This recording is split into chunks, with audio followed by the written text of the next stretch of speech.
Mr. Chair, I think I was given the hard part of our hearing tonight. Walang gustong humawak po nito eh. So, pagtiyagaan nyo na po ako. Magandang gabi po sa inyo lahat. Mula po sa opening ng pangalawang yugto o season 2, kumbaga, ng ating mga pagtatalakay dito sa Quadcom, ay narinig po natin ang mga statements given to us by our resource persons, Mr. Taguba, Mr. Guban, and Mr. Asierto. Atin din pong nasilip ang affidavit ni Mr. Las Cañas na ngayon ay witness na sa International Criminal Court. Kaya naman po, siya ay naka-embargo at hindi humarap dito sa atin sa Quadcom.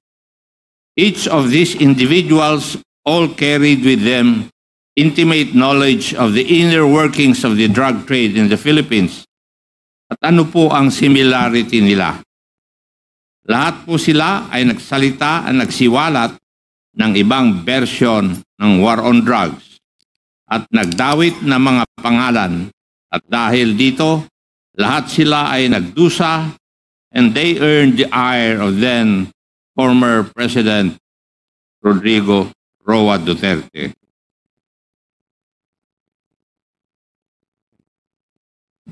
In the Philippines, nagsimula ang drug menace sa pag-usbong ng mga laboratory, gawaan ng droga o ang mga tinatawag na clandestine laboratories. Eventually po, narinig natin na ito ay napalitan ng business model ng pag-angkat or importation ng droga sa bansa. Malakas ang business of drug importation sa Pilipinas. Ang isa sa mga kadahilanan nito ay ang mga importer ng illegal drugs were able to skillfully exploit cracks sa ating sistema para makapasok ang droga sa ating bansa. Ang tanong, bakit parang kabisado ng mga importers na ito ang mga vulnerabilities sa ating port security? Simple lang pala ang sagot. Dahil may protection, dahil may connection. For now, I will let these headlines shown here speak for itself. Narinig po natin ng paulit-ulit at nakondisyon na rin po ang ating mga utak na galit si former President Duterte sa droga. Sabi nga po niya sa ating law enforcement, pag may sangkot sa droga, kill, kill, kill. Ngunit the link between former President Duterte and drugs begins with the testimony of two resource persons before this committee, Mr. Mark Taguba and Mr. Jimmy Guban. Ito po ang tale of two shipments, istorya ng dalawang shipment. Dalawang shipments kung saan sumabit si Mr. Taguba at Mr. Guban ay nangyari noong taong 2017 to 2018. Yan din po ang taon ng height of the war on drugs ni former President Duterte. Kapansin-pansin na kahit magkaibang shipment at ibang transaksyon ang pinag-uusapan, ang detalye ng dalawang kwentong ito ay pareho. Pareho pong bilyon-bilyon ang halaga ng syabong ipinasok. 6.4 billion in 2017 at 3.4 billion in 2018 na pareho pong nakatago sa mga gamit industrial. Metal cylinders in 2017 and magnetic lifters in 2018. Parehong pumasok sa Manila International Container Port at parehong dawit ang mga pangalan ni Honorable Paulo Duterte, Attorney Mans Carpio, and Michael Yang, anak, son-in-law, economic advisor at malapit na kaibigan ni former President Duterte. Nag-testify rin si Mr. Taguba na si Pulong o si Mans ang nagbibigay ng go signal para sa mga special containers. In short, these shipments do not go out without the go-ahead of Pulong or Mans, di umano. They allegedly control these shipments. Ito po ang mundo na napasukan ni Mr. Taguba gaya ng sinabi niya sa atin dahil gusto lang niyang magnegosyo. Kung gusto mo madali, lumapit ka sa Davao Boys. Yun po ang turo sa kanya. Yan po ang ginawa ni Mr. Taguba. Lumapit siya sa powers that be. Makikita po natin dito na baka meron ngang kailangang ayusin o baguhin sa ating mga batas dahil mukhang ang mga maliliit lamang na tao ang napapatawan ng sentensya. Ayon naman kay Mr. Guban, ang may-ari ng shipment sa kanyang kwento o ang shipment noong 2018 ay sina Mans Carpio, Pulong Duterte at Michael Yang. Naulit na naman ang mga pangalan na nabanggit ni Mr. Taguba.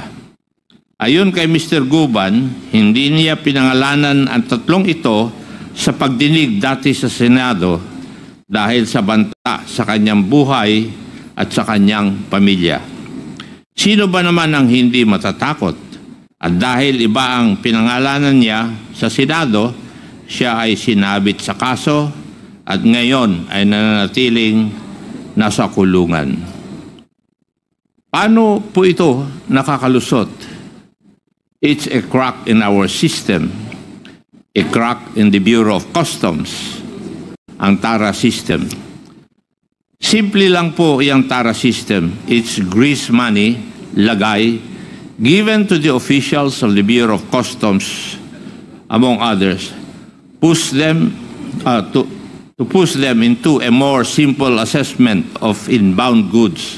Halimbawa, aabutan ng 1 million pesos para hindi na ma-x-ray or buksan ng container na papasok. According to the tale of 2 shipments na nabuo sa testimonya ni na Mr. Taguba and Mr. Guban, ito po ang estilo ng mga illegal drug importers. Magbabayad ng pera sa mga opisyal ng BOC para mabilis na makalusot ang kanilang mga shipments.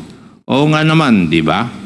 Papaano madidetect ang isang shipment of suspected dangerous drugs kung simple assessment lang, walang x-ray or kahit anong form of physical examination?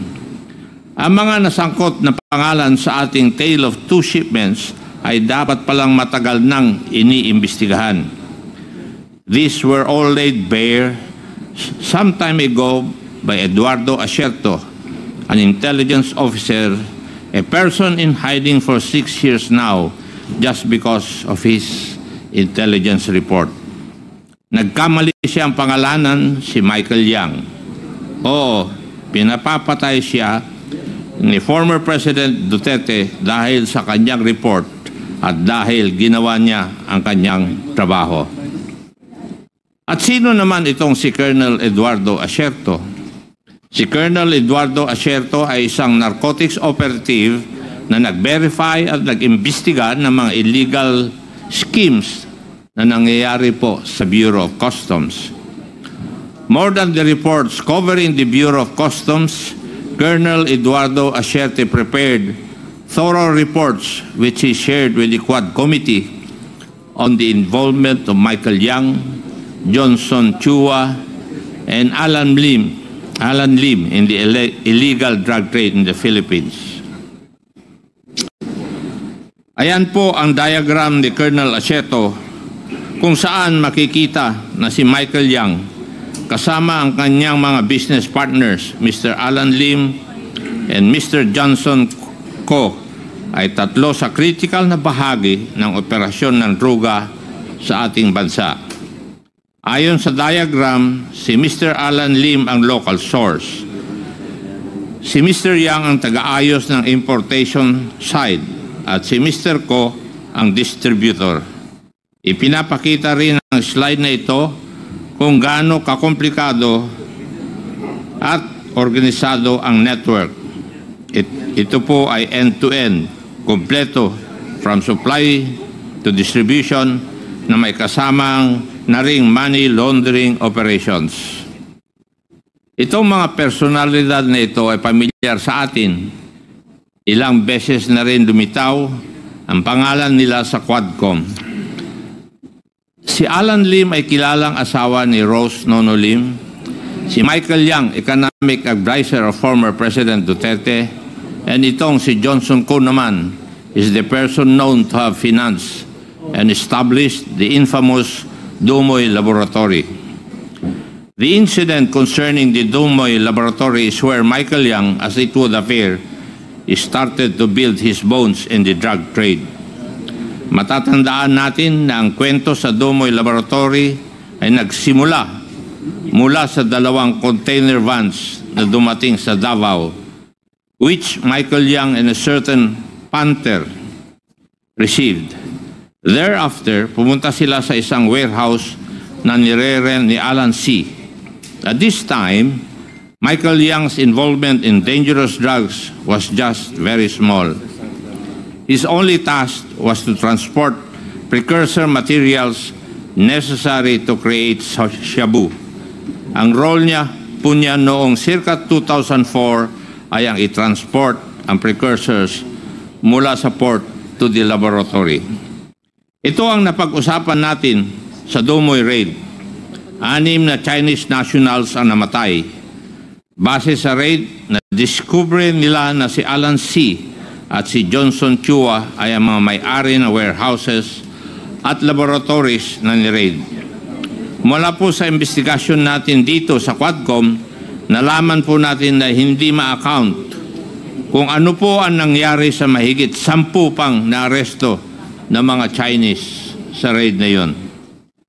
Mahalaga po itong Dumoy raid na ito dahil ayon mismo kay former President Duterte in a recent interview, inubos daw niya ang mga sangkot dito. Later on in 2005, affiliates of Alan C. were arrested and warehouses rented by Johnson Chua were discovered in the provinces of Bukidnon and Cagayan de Oro. It seems that Johnson Chua did not learn its lesson from the tragic Dumoy incident because after 9 years or in 2013, may mga lumabas muli na report tungkol sa illegal activity ni Mr. Johnson Chua. And it was at this time when the close relationship of Michael Yang to then Mayor Rodrigo Duterte became public knowledge. From receiving shipments of precursors from the ports and transporting them, malayo na ang narating ni Michael Yang. He eventually managed to develop contacts in the Bureau of Customs and evolved into a facilitator of shipments of shabu. As mentioned, maagang nakita ni Colonel Acerto ang operation ng Michael Yang and Alan Lim. In fact, nireport niya ang mga findings na ito sa ilang matataas na opisyal ng gobyerno, including the then PNP chief and even to Malacanang. Ang malungkot po dito, walang nangyari sa mga reports na ito, nabaon sa limot hanggang naungkat muli dito sa Quad Committee. Bakit kaya ganon at parang hindi na lang pinansin ang isang report tungkol sa isang malaking drug lord? At this juncture, we wish to emphasize na itong si Michael Yang ay malalim ang pagkakatali sa Davao City. Isa sa kanyang kumpanya, DCLA Company Incorporated, operates the DCLA Plaza Shopping Mall na nireport din na may activities and transactions concerning illegal drugs. Huwag po nating kalimutan na sa pag-aaral ng Quadcom, DCLA also owns Paili Holdings Corporation, the holding company of Paili State, which constructed Clark Majestic World, where 2 Chinese nationals were arrested for kidnapping a Chinese and a Vietnamese national.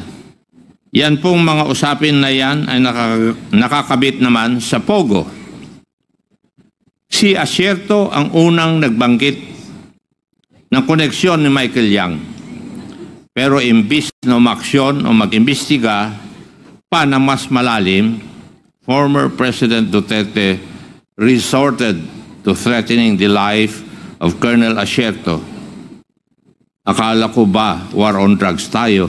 Anong nangyari? The reports relayed to us by Colonel Asierto only support the participation of several high-ranking officials, including Senator Bato de la Rosa, Director General Aaron Aquino, Senator Bongo, Director General Wilkins Villanueva, and of course, Alan Lim, Michael Yang, Li Wenxiong, Johnson Chua, and Yan Yishu. Umabot po sa matataas na opisyal na ito ang report ni Colonel Asierto. Inuulit ko po, walang nangyari. Nariyan din po si Arturo Las Cañas, a self-confessed former original member and hitman of the Davao Death Squad and a retired police intelligence operative and investigator. Unang lumutang ang pangalan niya sa mga investigasyon noon sa Senado noong taong 2017. Una, sabi niya walang Davao Death Squad. Ngunit binago niya ang kanyang mga binitawang statements sa Senado at agarang itinuro si former President Duterte. Sa kanyang 186-page affidavit na nakita rin ng Quad Committee na kwento ni Las Cañas ang tungkol kay Mr. Duterte at mga taong lagi niyang kasama, whether it be about drugs or about kill orders. Nagtatandem po ang usapin ng droga at ang extrajudicial killings or EJK. Incidentally, in his affidavit, Las Cañas recounts the infamous Domoy Laboratory. Ibang tao ang nagsabi, ngunit pareho ang kwento nila.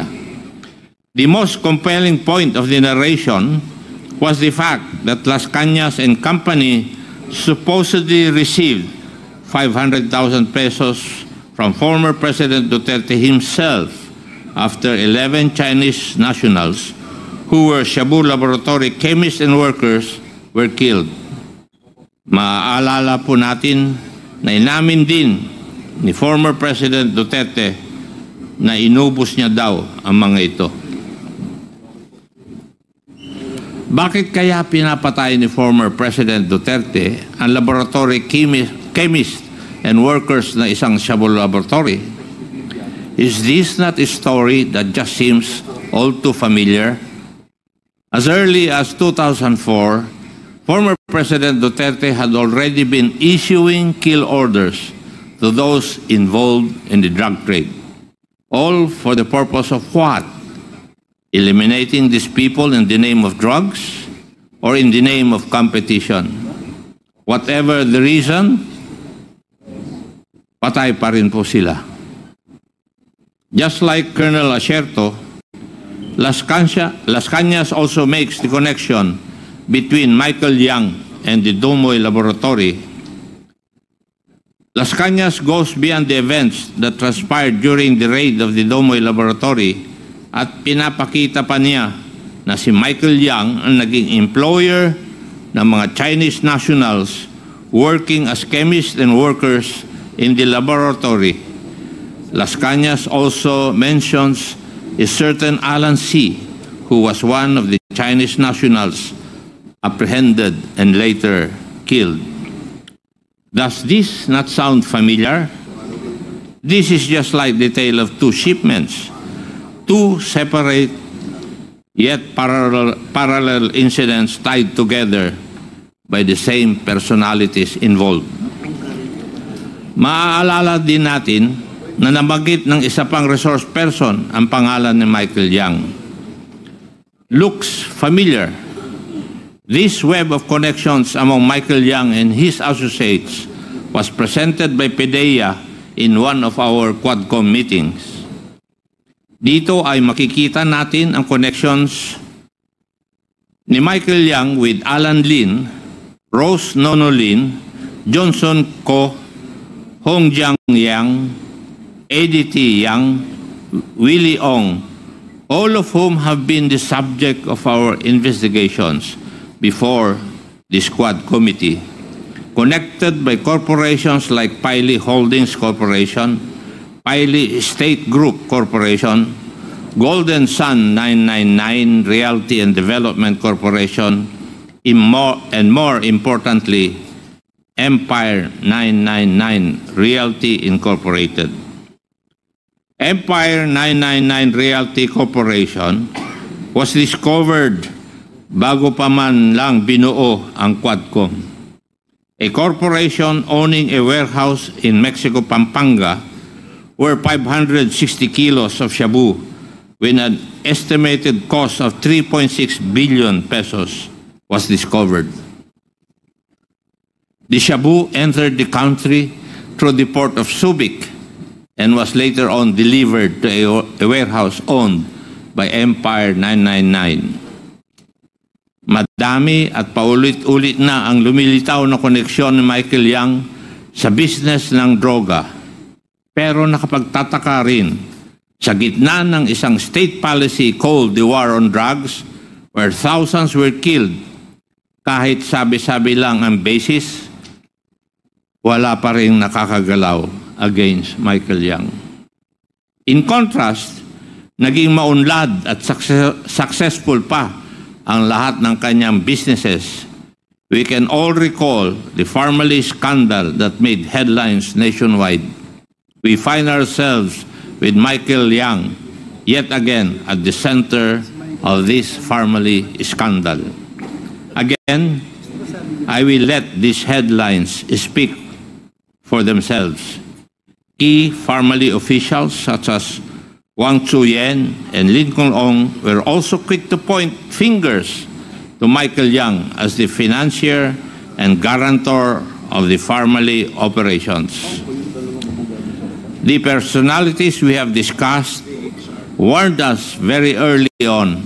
Ang mga nasa posisyon noong 2016 hanggang 2022 ay sila mismo na nagdala at nagpalaganap ng problema ng droga sa Pilipinas.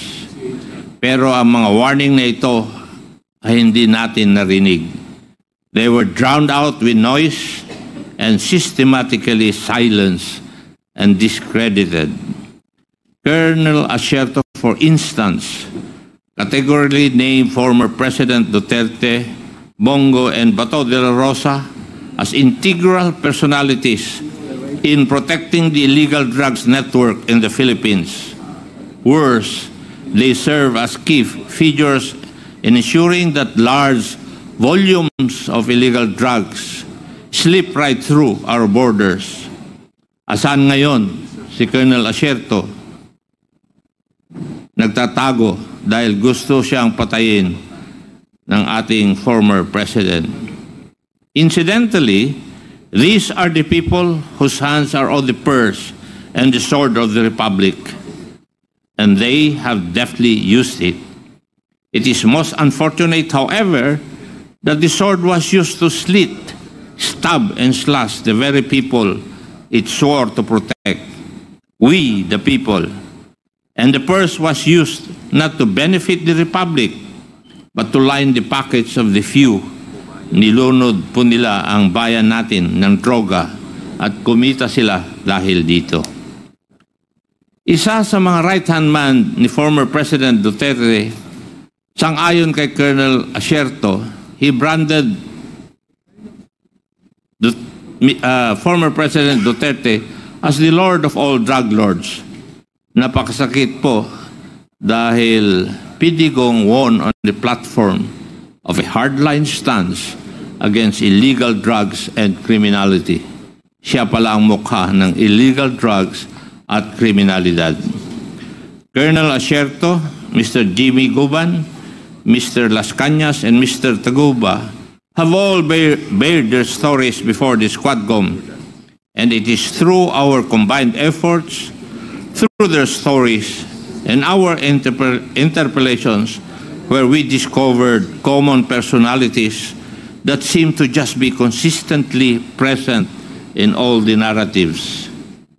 But what do we make of the war on drugs? Konting silip para sa ating mga kababayan. Mukhang ang war on drugs was a convenient way to eliminate competition in the drug trade. More specifically, the local manufacturers.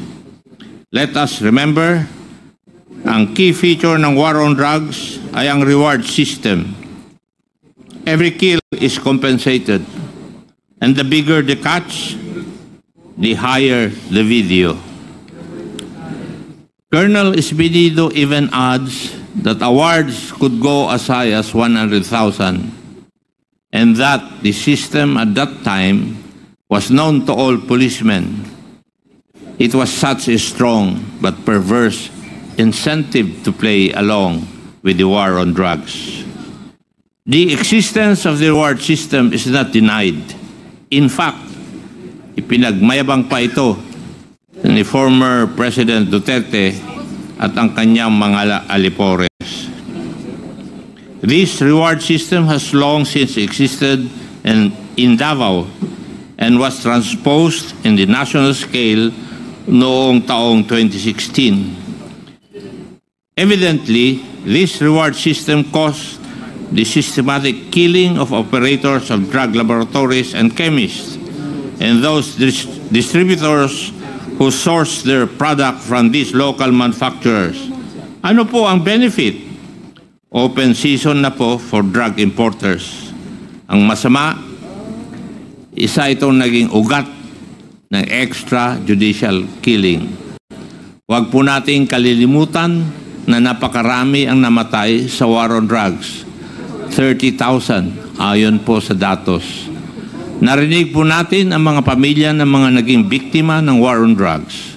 Marami sa kanila, ayon kay former President Duterte, ay collateral damages. Shit happens, ayon kay Senator Bato de la Rosa.